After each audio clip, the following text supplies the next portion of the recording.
نحمده ونصلي على رسوله الكريم أما بعد فأعوذ بالله من الشيطان الرجيم بسم الله الرحمن الرحيم وما خلقت الجن والإنس إلا ليعبدون প্রিয় শ্রোতা, আমি এখন যে বিষয় নিয়ে কথা বলবো খুব যোগ উপযোগী একটি বিষয় নিয়ে আলোচনা করব। সেটি হলো আমাদের এই বাংলাদেশ স্বাধীন হওয়ার পরে আমরা দেখতে পাচ্ছি যে বাংলার মাটিতে যে যার আদর্শ নিয়েই তারা সফল হচ্ছে, কিন্তু আমরা আলেম সমাজ কেন সফল হচ্ছি না? এর একমাত্র সঠিক কথা হলো যে যার আদর্শে ঠিক রয়েছে, কিন্তু একমাত্র আলেম সমাজ আমরা আমাদের সঠিক পথ থেকে দূরে সরে গিয়েছি। আপনারা ইতিহাস পড়লেই দেখতে পারবেন বা বুঝতে পারবেন 1971 সালে দেশ স্বাধীন হওয়ার পর থেকে নিয়ে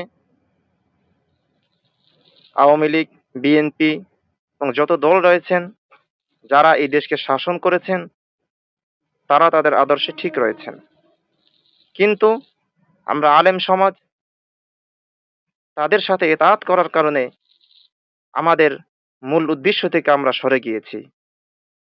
কারণ আওয়ামী লীগ তারা তাদের বঙ্গবন্ধুর আদর্শ বাস্তবায়ন করার জন্য সবসময় প্রস্তুত থাকে। বিএনপি তারা জিয়ার সৈনিক বলে দাবি করে, তারা জিয়ার আদর্শকে বাংলাদেশে বাস্তবায়ন করতে চায়। কিন্তু আমরা আলেম সমাজ, যদিও আমাদের উদ্দেশ্য থাকে কোরআন সুন্নাহ এদেশে প্রতিষ্ঠিত করার, কিন্তু আমরা অবশেষে দেখা যায় ক্ষমতার লোভে দুমুঠো ভাত পেটে দেওয়ার জন্য আমরা মূল উদ্দেশ্য থেকে সরে এসে এই সমস্ত নাস্তিক্যবাদীর সাথে আমরা হাতে হাত মিলিয়ে, কাঁধে কাঁধ মিলিয়ে আমরা ইসলাম থেকে দূরে সরে গিয়েছি। পরিশেষে কি দেখা যায়? এই সাধারণ মানুষগুলো আলেম সমাজকে বিশ্বাস করে, তাদেরকে ক্ষমতার মসনদে দেখার তারা বড় স্বপ্ন দেখে, কিন্তু ফলাফল কি হয়? সে নাস্তিক্যবাদীরা আমাদের উপর চড়াও হয়ে যায়।